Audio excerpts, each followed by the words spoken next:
ఓం నమో నారాయణాయ. వారాహి అమ్మకు నమస్కారం చేసుకుంటూ అమ్మవారి దయ ఆమె చల్లని చూపులు మనందరిపై ఉండాలి అని చెప్పి మనస్ఫూర్తిగా కోరుకుంటూ ఈ రోజుటి వీడియో స్టార్ట్ చేస్తున్నాను ఫ్రెండ్స్. ఇక ఈరోజు వీడియోలో మనం చూడబోయేది ఏంటి అంటే అమ్మవారి వాగ్దానం. అమ్మవారి వాగ్దానంగా అమ్మ మనకేం చెప్తుంది అంటే, బిడ్డ, నా మెడలో ఉన్న ఈ మందార పువ్వుల మాలను తాకు, నిన్ను వరించబోయే అదృష్టం నిన్ను వరించేలా చేస్తాను అని వారాహి అమ్మ అయితే మన కోసం తన ఒక మంచి వాక్ తీసుకొచ్చారండి. ఇక ఆలస్యం చేయకుండా ఆ వాక్ ఏంటి అనేది వినే ముందుగా మన ఛానల్లో కనుక కొత్తగా ఎవరైనా చూస్తూ ఉన్నట్లయితే ప్లీజ్ సబ్స్క్రైబ్ చేసుకోండి ఫ్రెండ్స్. వీడియో నచ్చితే కనుక లైక్ చేసి సపోర్ట్ చేయండి. ఇక వీడియోలోకి వెళ్ళబోయే ముందు ఒక్కసారి జ్యోతిష్యంలో గొప్ప అనుభవం కలిగినటువంటి గురూజీ సుబ్రహ్మణ్యం రాజు గారు శ్రీ వారాహి అమ్మవారి ఆశీస్సులతో జ్యోతిష్యం చెప్తున్నారు. ఈ గురువుగారు చెప్పింది చెప్పినట్లుగా జరుగుతుందండి. Contact number 7075662225. భార్యాభర్తల మధ్య గొడవలు, విదేశీ ప్రయాణం ఆలస్యం అవటం, ప్రేమ, పెళ్లి, సంతానం లేకపోవటం, కోర్టు సమస్యలు, గృహము మరియు కుటుంబ సమస్యలు, ధనం నిలకడగా లేకపోవటం, నమ్మిన వ్యక్తి మోసం చేయటం, స్త్రీలకు పురుషులకు సంబంధించిన గుప్త సమస్యలు ఎటువంటివైనా రోజుల్లో పరిష్కారం చేయబడును. మీరు ఎంతోమంది దగ్గర జ్యోతిష్యం మరియు పరిష్కారాలు చేయించుకొని నిరాశ చెంది ఉన్నట్లయితే ఒక్కసారి ఆదికొండ దేవతలైన కోయరాజు గారికి కాల్ చేయండి. కోయ గురూజీ గారు కొండదేవత పూజారి సుబ్రహ్మణ్యం రాజు గారు. Contact number 7075662225. మా జీవితంలో కూడా ఎన్నో మార్పులు జరిగాయండి, కాబట్టే నమ్మకంగా చెప్తున్నాను. జై వారాహి అమ్మ. ఇక వీడియోలోకి వచ్చేస్తే, బిడ్డ, ఈరోజు నా ఆశీస్సులతో ఇక్కడ ఉన్నటువంటి మందార పూల మాలను తాకు. మందార పూల మాలను తాకిన నువ్వు ఎటువంటి కోరికైతే నా దగ్గర కోరావో అది ఖచ్చితంగా తీరడమే కాకుండా నీ ఇంట్లో ఒక గొప్ప శుభకార్యం కూడా జరుగుతుంది. ఇక ఆ శుభకార్యం ఎప్పటిలోపు జరుగుతుందో నీకు నేను వివరంగా చెప్తాను. కానీ ముందు నువ్వు నీ గురించి తెలుసుకోవాలమ్మా. అదేంటో తెలుసా? నువ్వు చాలా మంచి మనసున్న బిడ్డవి, మంచి మనస్తత్వం ఉన్న ఈ వారాహి అమ్మ భక్తురాలివి. మంచి మనసుంటేనే ఈ వారాహి అమ్మకి భక్తులవుతారు. అది నీకు తెలుసు కదా. నిజమే, నీది మంచి కల్మషం లేని మనసు కాబట్టి ఈ తల్లికి నువ్వు దగ్గరయ్యావు. నీ మనసు ఎంతో బాధపడుతోంది. ఇప్పుడు ఎవ్వరూ మార్చలేరు తల్లి. నీ గెలుపు ఓటమి అనేది వస్తూ పోతూ ఉంటాయి. కానీ సమస్యలు నిన్ను కృంగదీసిన నీ పనులన్నీ కూడా నేను సులభం చేస్తాను. నిన్ను గాయపరిచిన నిన్ను మళ్ళీ మళ్ళీ కూడా నిన్ను ధైర్యపరుస్తూనే ఉంటాను. కాబట్టి నువ్వు ఖచ్చితంగా విజయం మాత్రం వస్తుంది అని నమ్ము. నిన్ను మంచి స్థాయికి తెచ్చే బాధ్యత ఈ వారాహి అమ్మది. నా ఆశీర్వాదంతో నువ్వు ఆశ్చర్యపోయేలా నీ ఇంట్లో ఒక అద్భుతం జరిపిస్తాను. నువ్వు ఎదురు చూడని విధంగా నీ జీవితంలో మార్పును అందిస్తాను. ఈ అమ్మ లేకుండా నువ్వు ఎలా అయితే ఉండలేవో నా భక్తుల్ని వదిలి నేను కూడా ఉండలేనమ్మా. అందుకోసమే ప్రతిసారి కూడా నీకు మంచి విషయాలను చెబుతూ ఉంటాను. నీ జీవితానికి ఏదో మంచిదో, ఏది చెడ్డదో, ఏది నువ్వు దగ్గరకు చేరకూడదో అన్నీ కూడా నీకు వివరంగా తెలియపరుస్తూ ఉంటాను. నీకు ఏది దక్కలేదు అని అనుకోకుండా నీకు అన్నీ నేను జరిపించే తీరుతాను. నువ్వు చేసే పనిని మార్చుకోవచ్చు, కాదు జరగదు అని తెలిసినా కూడా ఎందుకు అదే కావాలని మొండుపట్టు పడుతున్నావు? జరగని దాని గురించి బాధపడటం ఆపు తల్లి. నీకు ఏమి ఇవ్వాలి అనేది ఈ తల్లికి బాగా తెలుసు. ఇక ఈ వారాహి అమ్మ నువ్వు ఖచ్చితంగా వాక్కు విని తీరాలి. ఈ తల్లి నీకు కావాల్సింది జరిపించడానికే వచ్చాను. ఏదో ఒక విషయం కోసం నువ్వు ఆశపడుతూ ఆశిస్తూ ఎదురు చూస్తూ ఉన్నావు కదా, అదే నీకు అందజేస్తానమ్మా. నీకు లేని బంధం రాదు, ఉన్న బంధం పోదు.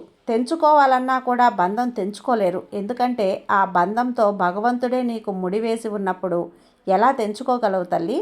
అలాగే నీకు రావాల్సింది తప్పక వస్తుంది. నీది కానిది ఏది కూడా నిన్ను అంత త్వరగా రాదు తల్లి. కోరినా కూడా నీకు అది అందదు. నేను అందించలేను కూడా. నీ దగ్గరకు ఏదీ రాదు. ఎందుకో తెలుసా? అది నీకు చెడుని చేకూరుస్తుంది కాబట్టి, నీకు నష్టాన్ని తెచ్చిపెడుతుంది కాబట్టి, నీకు నచ్చిన విషయం ఒక్కొక్కసారి ఈ తల్లి నీకు అందనీయకుండా చేస్తుంది. ఈ విషయాన్ని నువ్వు తెలుసుకో అమ్మా. ఇప్పుడు నువ్వు కోరింది మంచి విషయం, నీకు లాభం తెచ్చే విషయం, నిన్ను ఆనందపరిచే విషయం తల్లి. నిన్ను గౌరవం తెచ్చిపెట్టే విషయం, నీకు విలువను పెంచేది. అప్పుడు నేను జరగనీయకుండా ఎందుకుంటాను చెప్పు? తప్పకుండా జరిపిస్తాను. నేను చెప్తున్నాను కదా, ఏమాత్రం భయపడకు. నువ్వు చెయ్యాలన్నా నువ్వు నిర్భయంగా చెయ్యి. ఏం చెయ్యాలన్నా సరే ధైర్యంగా చెయ్యి. నీ కోరిక తీరలేదని నువ్వు ఏది కూడా చేయటానికి ముందుకు రాకపోతే ఎలా చెప్పు? ఎలా అయితే నువ్వు కష్టపడితేనే ఫలితం వస్తుందో, కష్టపడితేనే ఫలితం దక్కుతుంది. కాబట్టి దీని గురించి ఆలోచన చేయకు. అస్సలు చింతపడకు. ఎప్పుడో ఏదో జరిగిపోయిందని చెప్పి దాన్నే తలుచుకుంటూ ఆందోళన పడితే ఎలా చెప్పు? ఇది సరైంది కాదు. నువ్వు చేసే పని తప్పు అవుతుందేమో అని నీకు ఎందుకు సంకోచిస్తున్నావు? నువ్వు ఏది చేసినా, నువ్వు తప్పు చేసినా సరే దాన్ని అడ్డుకునేందుకు ఈ వారాహి అమ్మ నీకు అండగా ఉంది కదా. నిన్ను కనిపెట్టుకుని ఈ అమ్మ ఉండగా నీకు దిగులు ఎందుకు? కాబట్టి నీ బాధలన్నింటినీ నేను వింటూనే ఉన్నాను. వినటమే కాదు, వాటిని సరిచేస్తూ ఉన్నాను. నిన్ను నేను చూసుకుంటున్నాను కదా. ఈ తల్లి నీకు మనస్సాక్షితో పోరాడే నీ పోరాటం ఒక గుడి లాంటిదమ్మా. నీ మనసు ఒక కోవెల లాంటిది. ఎప్పుడూ ఎవ్వరికీ కూడా ద్రోహాన్ని తలవనని నీ మనసు చాలా మంచిది. నువ్వు చెడు అనేది తలవు కూడా, అది నాకు తెలుసు. కానీ ఎవరికైనా ఆపద కలుగుతుందేమోనని ఆత్రతపడి భయపడిపోతూ ఉంటావు. నువ్వు ఏది చేస్తే అది తప్పు కాదమ్మా. కాబట్టి నీ పనులన్నీ నువ్వు చేసుకుంటూ వెళ్ళు. ప్రతిదానికి నిన్ను నేను దోషిగా నిలబెట్టాలని నేను కోరుకోవటం లేదు. నిన్ను నువ్వు తక్కువ చేసుకోవద్దు, దూషించుకోవద్దు. నువ్వు తప్పు చేశావు అన్న గిల్టీలో నువ్వు బతకొద్దు తల్లి. దానివల్ల వేదన ఎక్కువ అవుతుంది. నిశ్చయంగా మంచి దారిలో నిన్ను నేను నడిపిస్తున్నాను అని నమ్మకం నీకుంది కదా. ఈ వారాహి అమ్మ తల్లి నీకు నమ్మకంగా ఉంది కదమ్మా. ఈ తల్లి నడవడికలో నువ్వు నడువు. కాబట్టి ఈ అమ్మ చూపే దారిలో నువ్వు మంచి దారి అని నమ్ము. దానివల్ల నువ్వు ఎలాంటి బాధపడని అవసరం లేదు. ఆలోచించిన అవసరం అంతకన్నా లేదు. వేదనకు గురి కావాల్సిన అవసరం లేదు. నిశ్చయంగా మంచి దారిలో నువ్వు నడుస్తున్నావు. ఈ అమ్మ నిన్ను నడిపిస్తుంది. నువ్వు చేసే ప్రతి పని సవ్యంగా మంచిగా కుదిరేలా చేయటం ఈ తల్లి బాధ్యత. ఎప్పుడూ కూడా ఒక తప్పు చేసి మన్నింపు అడగాలని కోరుకుంటావో అప్పుడే నువ్వు చేసిన తప్పు క్షమాపణ అనేది నువ్వు కోరావనే అర్థం. అప్పుడే నువ్వు చేసిన తప్పు మన్నింపు అడిగినప్పుడు అది ఆ తప్పు సరిచేయబడుతుంది తల్లి. ఇక ఈ మన్నింపుకు మించిన వేరే శిక్ష ఏముంటుంది? తన తప్పును తాను తెలుసుకున్నప్పుడు అంతకు మించిన ఇక వేరే ఏమీ ఉండదు. క్షమాభిక్ష అనేది చాలా గొప్పది. కొందరు తప్పు చేసినా కూడా దాన్ని మన్నింపు అడగకుండా తప్పు అనేది ఒప్పుకుండా వాదిస్తూ ఉంటారే, అది మహాపాపం. వారు చేసే తప్పు చేసినట్లే లెక్క.